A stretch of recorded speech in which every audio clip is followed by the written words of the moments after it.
Miss হবে না আপনার পছন্দের টিভি শো। দেখুন জি5 অ্যাপে একদম ফ্রি। আমার বা আমার সন্তানের কথা ভেবে নিজের সাথে হওয়া অন্যায়ের প্রতিবাদ বন্ধ করিস না। তুই আমার হয়ে সাক্ষী দিবি তো? আর কিচ্ছু চাই না, তুই আমাকে বিশ্বাস করেছিস, সেটাই আমার কাছে অনেক।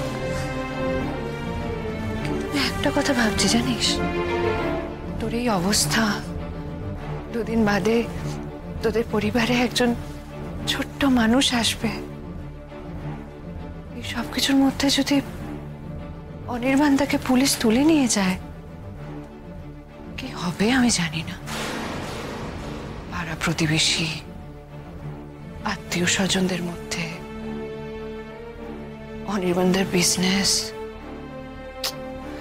কি যে হবে আমি তো বুঝতেই পারছি না। আর এই সবকিছুর মধ্যে সবচেয়ে বেশি ক্ষতি যার হবে সেটা হচ্ছে তোদের সন্তানের। আমি সেটা চাই না দিদি ভাই, চাই না আমি। তাই বলছি, তোর ভালোর কথা ভেবে বলছি আমি দিদি ভাই, তুই যদি চাস আমি পুলিশকে কিছু জানাবো না। তোর মুখের দিকে চেয়ে আমি অনির্বাণদাকে ছেড়ে দেব, পুলিশকে কিচ্ছু জানাবো না, প্রমিস।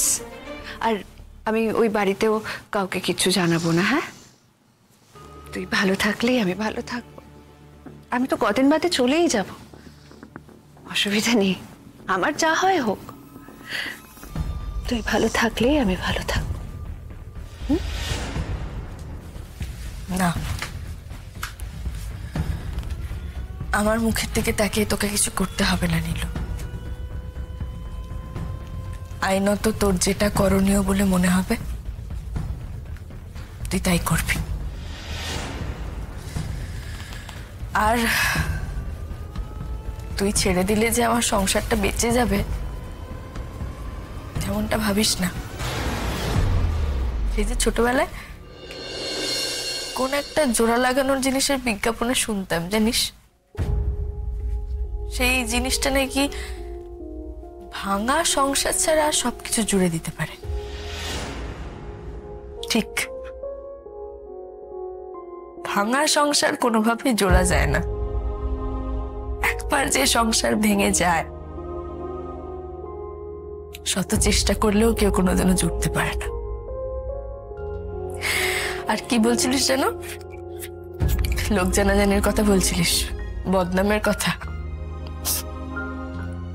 সেটা আগেও কম হয়েছে কি? সবই আমার ভাগ্য। সবকিছু আমার কপালে ছিল জানিস তো। কোনোদিন সুখী হব না আমি, এটাই আমার ভাগ্য। আমাকে এটাই মেনে নিতে হবে।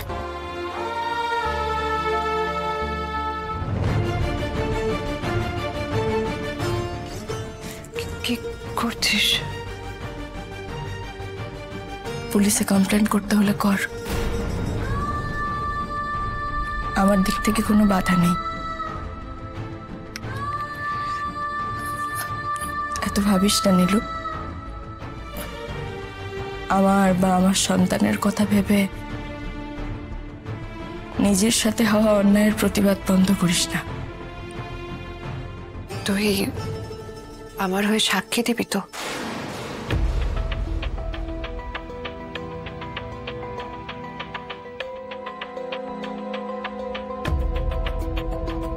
যা দেখেছি সেটাই বলবো।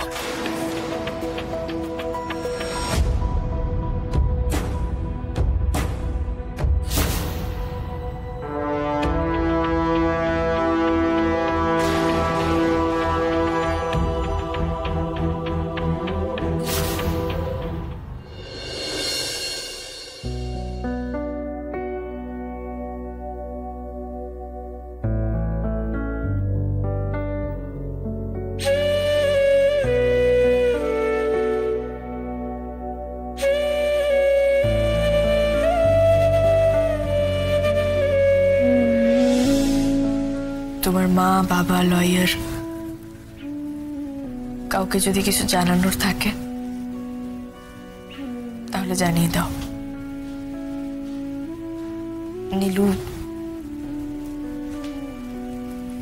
নীলু পুলিশকে ফোন করেছিল,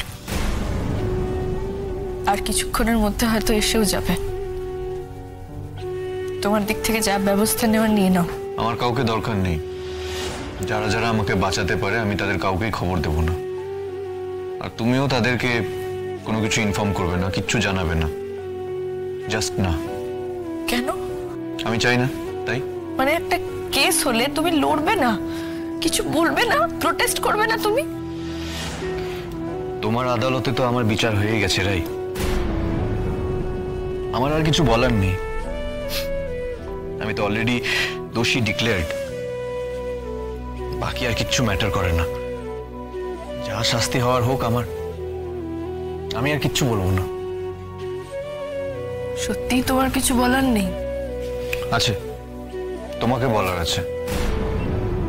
আমি যতটুকু তোমাকে দেখেছি, বুঝেছি, তাতে এতটুকু আমার কাছে ক্লিয়ার যে তুমি কিছু ধারণার বশে চলো, কিছু গোড়া মূল্যবোধ যেগুলো মানলেও আজকের দিনে সেগুলোর কোনো ভ্যালু নেই।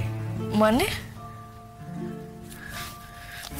তোমার কথার মানে বুঝতে পারিনি। তোমার মনে হয় তোমার মায়ের পেটের বোন তোমাকে মিথ্যে কথা বলবে না।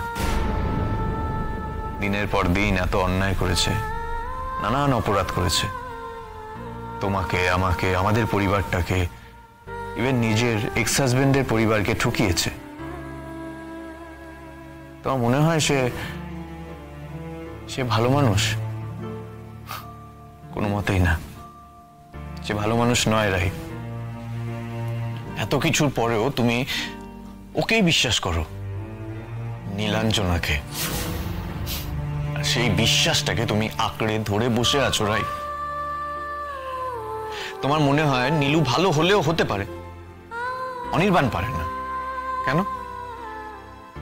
কারণ তোমার সাথে আমার রক্তের সম্পর্ক নেই বলে, নাকি আমি পুরুষ বলে?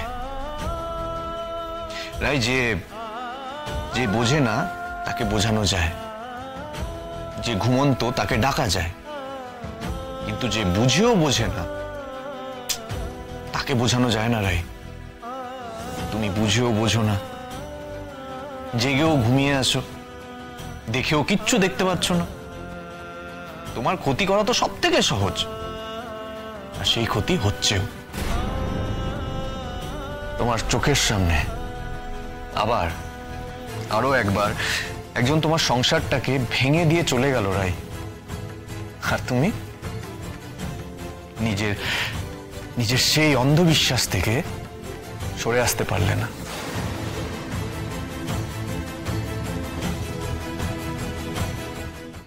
জি5 ডাউনলোড করুন আর সব এপিসোড দেখুন একদম ফ্রি।